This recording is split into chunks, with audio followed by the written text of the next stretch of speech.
श्रम संघों के कार्य, functions of trade unions.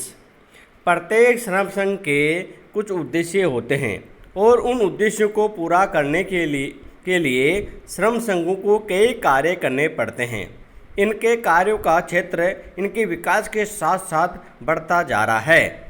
John price ने वर्तमान श्रम संघों के कार्यों के संबंध में अत्यंत सटीक लिखा है कि आधुनिक श्रम संघों के कार्यकलाप श्रमिकों को उचित मजदूरी दिलाने तथा कार्यों की दशाओं में सुधार करवाने तक ही सीमित नहीं है, बल्कि वे उन सभी कार्यों से भी संबंधित है जिनसे श्रमिक प्रभावित होते हैं, चाहे वे श्रम शक्ति के रूप में प्रभावित होते हो अथवा नागरिकों के रूप में। वर्तमान युग में श्रम संघों के प्रमुख कार्य निम्नलिखित है, जिनको अपन 5 भागों बांट कर अध्ययन कर सकते हैं। पहला, आंतरिक संघर्ष के कार्य। जैसा कि नाम से स्पष्ट है, संघर्ष के कार्य का तात्पर्य उन कार्यों से है जिन्हें केवल लड़कर या संघर्ष करके ही पूरा किया जा सकता है। इन कार्यों के द्वारा श्रमिकों के अनुचित विधान एवं शोषण को रोका जाता है। मालिकों द्वारा मजदूर की अनुचित कटौती करने, अनुचित रूप से कार्य करवाने, बोनस का भुगतान न करने आदि परिस्थितियों में श्रम संघों को संघर्ष के कार्य करने पड़ते हैं। कार्ल मार्क्स ने इसलिए उचित ही कहा था कि दुनिया के श्रमिकों एक हो जाओ, आपको कुछ भी हानि नहीं है, लेकिन आप अपने अधिकार खो देंगे। संघर्ष करने के लिए वे हड़तालों, सामूहिक सौदेबाजी आदि का सहारा लेते हैं। ये कार्य श्रम संघों का अंतिम कार्य होना चाहिए, किंतु आजकल की परिस्थिति ने इसी श्रम संघ का प्राथमिक कार्य बना दिया। सामान्यतः संघर्षात्मक कार्यों में निम्न क्रियाएं की जाती है: सामान्य हित के सामूहिक सौदेबाजी करना, व्यक्तिगत हित के विचार विमर्श करना, आवश्यकता पड़ने पर हड़ताल की व्यवस्था करना। अब दूसरा है कल्याणकारी कार्य या भय कार्य। श्रम संघों का द्वितीय महत्वपूर्ण कार्य श्रमिकों के हितों में कल्याणकारी कार्यों करना है। श्रम कल्याणकारी कार्यों के अंतर्गत श्रम संघ सेवा योजकों को कानूनी श्रम कल्याण कार्यों को करने के लिए ही बाध्य नहीं करती है, बल्कि इनके अतिरिक्त कई कार्यों को भी करवाते हैं। ये श्रमिकों के शारीरिक, सामाजिक, मानसिक और आर्थिक सभी क्षेत्रों में उत्थान लाने का प्रयास करते हैं। सामान्यतः इन कार्यों में निम्न को सम्मिलित किया जाता है: श्रमिकों में परस्पर बंधुत्व का व सहयोग की भावना पैदा करना, जिससे वे आपस में दुख सुख बांट सके। दूसरा, उनकी शिक्षा की व्यवस्था न्यूनतम खर्च पर करना, जिससे श्रमिक भी भविष्य में कुछ कर सकने का ख्वाब देख सके। नेक्स्ट, उनको चिकित्सा संबंधी समस्त अच्छी सुविधाएं दिलवाकर उन्हें हमेशा स्वस्थ रखने में सहायक होते हैं। बेकारी व हड़ताल के समय उन्हें उचित परामर्श देने व आर्थिक सहायता देकर उनकी दुर्बलता को मिटाने में सहायक होते हैं। श्रमिकों के लिए वाचनालय, पुस्तकालय व मनोरंजनालय की व्यवस्था करते हैं। श्रमिकों को सस्ता अनाज, कपड़े व सस्ती आवश्यक वस्तुएं उपलब्ध करवाते हैं। स्त्री श्रमिकों के लिए उचित व आरामदेह व्यवस्थाएं करते हैं, कानूनी परामर्श देते हैं। भारत के श्रम संघ इस प्रकार के कल्याणकारी कार्य करने लगे हैं। भारत सरकार के श्रम मंत्रालय के श्रम ब्यूरो ने सन 1979 में एक सर्वेक्षण किया था। इस सर्वेक्षण से ये ज्ञात हुआ है कि श्रम संघ श्रमिकों की शिक्षा, मनोरंजन, धार्मिक आयोजन, चिकित्सा सुविधा, सहकारी भंडार, बीमारी में बेरोजगारी भत्ता, सिलाई, कढ़ाई सिखाने आदि के रूप में कल्याणकारी कार्य कर रहे हैं। अब तीसरा है प्रतिनिधिक कार्य। सेवा आयोजकों के साथ सौदा करने तथा अन्य विभिन्न कार्यों के लिए श्रमिकों का प्रतिनिधित्व करने का कार्य श्रम संघ को करना पड़ता है। इस प्रकार न्यायालय में चलने वाले विवादों, राष्ट्रीय व अंतर्राष्ट्रीय स्तर पर होने वाले सम्मेलनों में भी श्रमिकों का प्रतिनिधित्व श्रम संघ ही करते हैं। सेवा योजकों या सरकार द्वारा बनाई जाने वाली समितियों में श्रम संघ अपना प्रतिनिधि भेजकर श्रमिकों को प्रतिनिधित्व प्रदान करते हैं। संचार कार्य। आधुनिक श्रम संघों का एक प्रमुख कार्य संचार कार्य भी है। प्रत्येक श्रम संघ अपने सदस्यों को अपनी नीतियों, कार्यक्रमों, क्रियाओं एवं प्रयासों से निरंतर अवगत करवाते रहते हैं। ये समय समय पर प्रबंधकों से श्रम समस्याओं पर हुई वार्ता की जानकारी भी अपने सदस्यों को देते रहते हैं। इस हेतु श्रम संघ विज्ञप्तियाँ प्रसारित करते हैं, अपनी पत्रिकाएं, समाचार पत्र प्रकाशित करते हैं, बड़े आंदोलन करने या उनकी सफलता पर संवाददाता सम्मेलन भी आयोजित करते हैं। नेक्स्ट, शोध कार्य। पिछले कुछ वर्षों से कुछ बड़े श्रम संघों ने शोध का कार्य भी प्रारंभ कर दिया है। इनकी शोध व्यावहारिक उद्देश्यों से प्रेरित होती है। उस शब्दों में श्रम संघ उन पहलुओं पर शोध करते हैं जिससे उन्हें प्रबंधकों या न्यायालयों के समक्ष अपनी मांगों या दावों को तर्क संगत सिद्ध करने में मदद मिल सके। इस हेतु श्रम संघ निम्नलिखित प्रकार की सूचनाएं एकत्रित करते हैं, उनका विश्लेषण करते हैं एवं आवश्यक विवरण तैयार करते हैं। अपनी प्रतिस्पर्धी या अन्य संस्थाओं में विद्यमान पारिश्रमिकी दरों, भत्तों, छुट्टियों, श्रम कल्याणकारियों, सामाजिक सुरक्षा योजनाओं के बारे में तथ्य एवं आंकड़े एकत्र करना। प्रबंधकों के साथ वार्ता हेतु श्रम संघ के पदाधिकारियों के लिए तथ्यात्मक विवरण तैयार करना। न्यायालय में चल रहे मामलों में अपना पक्ष प्रस्तुत करने के लिए तथ्यात्मक विवरण देना। देश में मुद्रा प्रसार, रोजगार, वेतनमान, उद्योग में उत्पादकता आदि का श्रमिकों के हेतु पर प्रभाव का विश्लेषण करना। अब छठा, राजनीतिक कार्य। श्रम संघ राजनीतिक कार्यों में भी रुचि लेते हैं। इंग्लैंड के श्रम संघ इस संबंध में सर्वाधिक प्रगतिशील है। प्रत्येक प्रजातंत्र देश में श्रम संघों के राजनीतिक कार्य बहुत महत्वपूर्ण है। श्रम संघ अपनी ओर से लोकसभा, विधानसभाओं, नगर निगमों, नगर पालिकाओं, पंचायतों आदि के लिए प्रतिनिधि चुनाव के लिए खड़े कर सकते हैं और यदि लोकसभा या विधानसभा में उनको बहुमत मिल जाता है तो वे अपनी सरकार भी बना सकते हैं। कार्ल मार्क्स के अनुसार श्रमिकों के राजनीतिक आंदोलन का मुख्य उद्देश्य अपने लिए राजनीतिक सत्ता को प्राप्त करना ही है। इंग्लैंड में कई बार ऐसा हो चुका है, किंतु भारतवर्ष में ऐसा अभी तक नहीं हुआ है। हाँ, पर श्रम संघों के पूर्ण विकास के बाद ऐसा असंभव भी नहीं है। विकासमान कार्य। यद्यपि श्रम संघों के बारे में ये मिथ्या धारणा है कि श्रमिक संघ हड़ताल करवाने के अतिरिक्त कोई कार्य नहीं करते हैं, किंतु आधुनिक काल में श्रम संघ श्रमिकों के हित में ही नहीं बल्कि संपूर्ण समाज एवं देश के हित में भी कुछ विकासमान कार्यों में भी योगदान दे सकते हैं। श्रम संघ संकटकालीन स्थिति में अत्यधिक उत्पादन के लिए श्रमिकों को प्रेरित करके देश की रक्षा एवं विकास में महान योगदान दे सकते हैं। श्रम संघ श्रमिकों का प्रतिनिधित्व करके उनको अपने कार्यों में लगाए रखते हैं, जिससे देश में अधिक उत्पादन संभव होता है। इस प्रकार श्रम संघ अनेक कार्य करके देश के विकास में योगदान देते हैं। श्रम संघों के लाभ। Advantage of trade unions. Bharat में ही नहीं सभी प्रजातांत्रिक देशों में श्रम संघों की संख्या एवं उनकी सदस्य संख्या दिन प्रतिदिन बढ़ती जा रही है। श्रम संघों के विकास का प्रमुख कारण इनसे प्राप्त होने वाले लाभ है। श्रम संघों से केवल श्रमिकों को ही लाभ नहीं होता है, बल्कि इससे समाज के सभी वर्ग लाभान्वित होते हैं। प्रधानमंत्री चर्चिल ने इस संदर्भ में उचित ही कहा है कि श्रम संघ वे संस्थाएं हैं जो हमारे सामाजिक जीवन तथा विकास की आत्मा के बहुत निकट है और ये सिद्ध कर चुके हैं कि स्थिरता और विकास दोनों को सम्मिलित किया जा सकता है।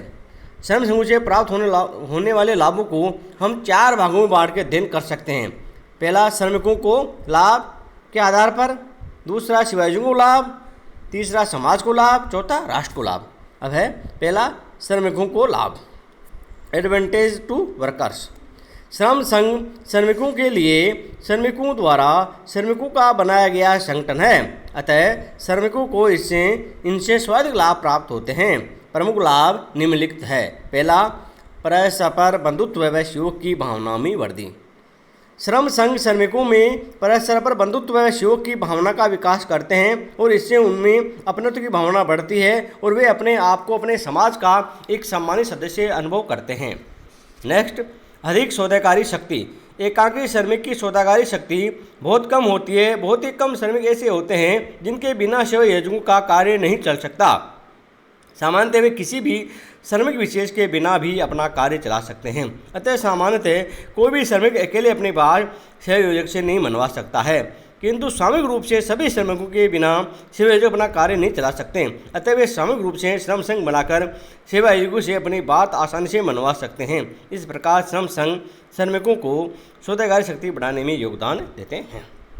नेक्स्ट, विचार प्रस्तुतिकरण का मंच। प्रत्येक व्यक्ति को अपने विचार प्रकट करने का मूल अधिकार है। श्रमिक भी अपने विचार प्रकट करने का अधिकार रखते हैं। वे भी अपनी भावनाओं, उद्देश्यों, शिकायतों तथा विचारों को प्रस्तुत करना चाहते हैं। वे विशेष रूप से प्रबंधकों के समक्ष ये सभी बातें प्रस्तुत करना चाहते हैं। श्रम संघ ऐसा मंच है जिसके माध्यम से वे ये सभी बातें प्रस्तुत कर सकते हैं। नेक्स्ट, पक्षपात एवं भेदभाव में कमी। श्रम संघों का श्रमिकों को एक लाभ ये भी होता है कि उनके साथ पक्षपात एवं भेदभाव कम होता है। श्रम संघ श्रमिकों की वेतन वृद्धि, पदोन्नति, स्थानांतरण, जबरन छुट्टी, छंटनी, अवकाश एवं छुट्टियों आदि से संबंधित नीति का निर्माण करवाते हैं। फलतः प्रत्येक श्रमिक के लिए निर्णय करने में उसी नीति का पालन किया जाता है और इससे उनमें किसी भी पहलू पर भेदभाव या पक्षपात की संभावना बहुत कम हो जाती है। नेक्स्ट, उचित पारिश्रमिक। जब सेवायोजित श्रम की कम मजदूरी देकर श्रमिकों का शोषण करना चाहते हैं तो श्रम संघ अपने अधिकारों से लड़कर श्रमिकों को उचित पारिश्रमिक दिलवाते हैं, जिससे श्रमिकों को की क्रय शक्ति बढ़ जाती है और वे अधिक संतुष्ट होते हैं। नेक्स्ट, एकता की भावना। श्रम संघ श्रमिकों में एकता की भावना का विकास करते हैं। आपसी सहयोग तथा एकता की भावना राष्ट्रीय सुरक्षा का वातावरण उत्पन्न करती है और फलस्वरूप सेवायोजक श्रमिकों के साथ सहानुभूतिपूर्ण व्यवहार करते हैं। जीवन स्तर में वृद्धि। श्रमिक संघ श्रमिकों के जीवन के प्रत्येक पहलू का विकास करते हैं, जिससे उनका सामाजिक, आर्थिक, शारीरिक व मानसिक विकास संभव होता है और इसके फलस्वरूप श्रमिक के जीवन स्तर में भी वृद्धि होती है। कार्य क्षमता में वृद्धि। श्रम संघ उचित पारिश्रमिक दिलवाकर आपस में सहयोग और एकता की भावना जागृत कर श्रमिकों की कार्य क्षमता को बढ़ाने में सहायक होते हैं। श्रमिकों को ये और भी कई साधनों से नवीन संपूर्ति देने में सहायक होते हैं। नेक्स्ट, औद्योगिक संघर्षों की समाप्ति में सहायक। श्रम संघ सामूहिक सौदेबाजी से और श्रमिकों को शिक्षित करके पूंजी और श्रम में सामंजस्य बैठाते हैं, जिससे औद्योगिक शांति बनी रहती है। कर्तव्य के प्रति जागरूकता। श्रमिक संघ श्रमिकों में उत्तरदायित्व तथा कर्तव्य की भावना को जागृत करते हैं, जिससे वे उत्पादन कार्य में मन लगाकर अधिकतम उत्पादन करते हैं। परिणाम स्वरूप समाज व राष्ट्र दोनों ही लाभान्वित होते हैं। कुछ समय में सहायता। हड़ताल, तालाबंदी, बीमारी, चोट तथा बेकारी के समय जब श्रमिकों की आय के साधन समाप्त हो जाते हैं तो श्रम संघ किसी न किसी साधन से श्रमिकों को आर्थिक सहायता देते हैं, जिससे श्रमिकों का जीवन अधिक कष्ट में न हो और वे अपने अधिकारों के लिए लड़ने का प्रयास करते रह सके। शिक्षा व अनुशासन। श्रमिक संगठन श्रमिक जीवियों में शिक्षा का भी प्रसार करते हैं और उनको अनुशासन में रहने को बाध्य करते हैं, जिससे श्रम और पूंजी दोनों को ही लाभ होता है। शिक्षा द्वारा श्रम संघ श्रमिकों का मानसिक विकास करते हैं, जिससे रूढ़िवादिता के बादल छटते हैं। श्रम कल्याण कार्य करने की दशाओं से संबंधित कार्यों को छोड़ श्रम संघ श्रमिकों के सामान्य जीवन को भी मधुर बनाने में सहायक होते हैं। इसके लिए वे कई प्रकार के प्रयास करते हैं, जैसे अच्छे आवास की व्यवस्था करना, उच्चतम शिक्षा की व्यवस्था करना, खेल कूद मनोरंजन की व्यवस्था करना, वाचनालय पुस्तकालय इत्यादि व्यवस्था करना, सफाई की व्यवस्था करना, आवश्यक घरेलू सामग्री की कम व्यय पर उपलब्धि में सहायता करना, शिक्षा संबंधी सहायता की व्यवस्था करना। श्रमिकों के भविष्य उतारने के लिए भविष्य निधि, सहभागिता व लाभ भागिता आदि की भी व्यवस्था करना। स्त्री श्रमिकों को लाभ। श्रम संघ स्त्री श्रमिकों के लिए कई कानून बनाकर उसके लिए सहायता करता है, जैसे मातृत्व लाभ, रात में काम कराने पर रोक, कार्य के बीच में अतिरिक्त अवकाश आदि। श्रमिक बच्चों को लाभ। श्रम संघ श्रमिकों के बच्चों का पूंजीपतियों से शोषण होने से बचाते हैं। उनके लिए वे कार्य का समय, कम से कम उम्र व कार्य के समय के बीच का अवकाश का इस प्रकार निर्धारण करवाते हैं जिससे बच्चों का कच्ची उम्र में शोषण न हो और वे अच्छे नागरिक बन सके। अब है दूसरा, सेवा योजक को लाभ। श्रमिक संघ सेवा योजकों के लिए बहुत लाभप्रद है। सुदृढ़ श्रम संघ सेवा योजकों एवं श्रमिकों के बीच मधुर संबंधों का सूत्रपात करके अच्छे औद्योगिक संबंधों का निर्माण कर सकते हैं। श्रम संघों के प्रमुख लाभ अग्रलिखित है। पहला, अच्छे श्रम संबंध। श्रम संघ श्रमिकों एवं सेवा योजकों दोनों के बीच समन्वय का कार्य करते हैं। चूँकि श्रम संघ श्रमिकों का प्रतिनिधित्व करते हैं, अतः ये श्रमिक का पक्ष सेवा योजकों के सम्मुख रखकर उनकी उचित मांगें मनवा लेते हैं और इससे दोनों वर्गों में अच्छे संबंधों का सूत्रपात होता है। औद्योगिक विवादों की समाप्ति। अच्छे श्रम संघ रचनात्मक कार्य भी करते हैं। वे अनावश्यक रूप से विवादों को बढ़ावा नहीं देते हैं, अतः वे सेवा आयोजकों से आपसी विचार विमर्श द्वारा विवादों को समाप्त कर लेते हैं और औद्योगिक विवाद बढ़ नहीं पाते हैं। नेक्स्ट, अधिक उत्पादन। औद्योगिक शांति तथा अच्छे औद्योगिक संबंधों के कारण अधिक उत्पादन संभव है, क्योंकि उपयुक्त दोनों परिस्थितियां श्रमिकों के मनोबल को बढ़ाती है, अतः निश्चित ही उत्पादन भी बढ़ता है।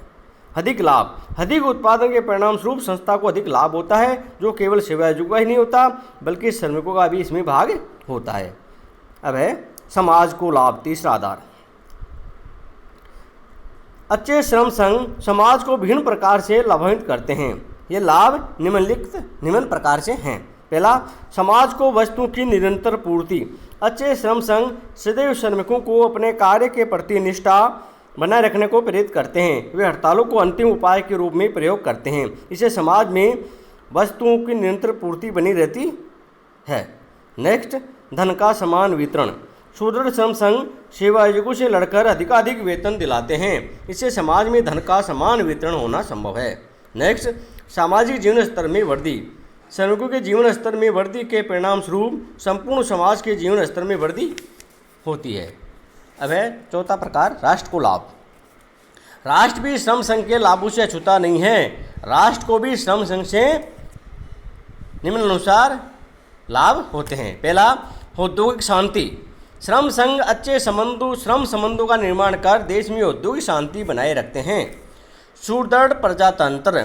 श्रम संघ अपने राजनीतिक क्रियाओं के द्वारा देश में प्रजातंत्र की नींव को सुदृढ़ बनाते हैं। श्रम संघों का ये एक प्रमुख उद्देश्य भी होता है कि वे प्रजातंत्र की जड़ों को मजबूत करें। राष्ट्रीय आय में वृद्धि। श्रम संघ देश में औद्योगिक शांति बनाए रखकर राष्ट्रीय आय में वृद्धि कर सकते हैं। नेक्स्ट, सार्वजनिक संपत्ति की सुरक्षा। श्रम संघों का देश को एक बड़ा लाभ यह भी है कि ये देश में श्रमिकों की तोड़फोड़ क्रियाओं को रोक सकते हैं और सार्वजनिक संपत्ति को सुरक्षा प्रदान कर सकते हैं। अब है श्रम संघों से हानियाँ। जहाँ एक और श्रम संघों से श्रमिकों, सेवा आयोजकों, समाज और देश सभी को लाभ होते हैं, वहाँ इनसे इन सभी को कुछ खतरा भी है। सामान्यतः श्रम संघों से निम्न हानियाँ होने की आशंका बनी रहती है। पहली, औद्योगिक अशांति की आशंका। कई बार ये देखा जाता है कि श्रम संघ रचनात्मक कार्यों की अपेक्षा तोड़फोड़ की कार्रवाई में बहुत अधिक रुचि लेते हैं। श्रम संघ के पदाधिकारी अपना प्रभाव दिखाने तथा स्वार्थ सिद्ध करने के लिए हड़ताल करवा देते हैं। परिणाम स्वरूप अनावश्यक ही देश में औद्योगिक शांति उत्पन्न हो जाती है। नेक्स्ट, नेताओं की स्वार्थ सिद्धि का साधन। कई बार श्रम संघों का नेतृत्व करने वाला अपना स्वार्थ सिद्ध करने के लिए श्रम संघ का दुरुपयोग करते हैं। भारत में ऐसा बहुत अधिक होता है कि लोग तो श्रम संघ के नेता इसलिए ही बनते हैं कि लोग उन्हीं महत्वपूर्ण समझे, उन्हीं लोकसभा या विधानसभा के लिए चुन लिया जाए, या श्रम संघ उन्हीं अपने प्रतिनिधि के रूप में चुनाव में खड़ा कर सके। इस प्रकार श्रम संघ न तो श्रमिकों के हित में उत्तर रहता है, न ही किसी के अन्य हित में। नेक्स्ट, नवीनता पर आपत्ति। श्रम संघ प्राय किसी भी प्रकार की नवीनता से गणना करते हैं। इतिहास ये बताता है कि जब जब भी उत्पादन विधियाँ, कार्य विधियों में परिवर्तन किया जाता है, तब तब श्रम संघों ने उनका विरोध किया है। नेक्स्ट, पारस्परिक मतभेद। कई बार यह भी अनुभव किया जाता है कि श्रम संघ आपसी एकता के स्थान पर पारस्परिक मतभेद को अधिक बढ़ाते रहे हैं। अलग अलग व्यक्ति नेता बनने के इच्छुक बने रहते हैं और वो एक ही श्रम संघ से अलग अलग ग्रुप बन जाते हैं।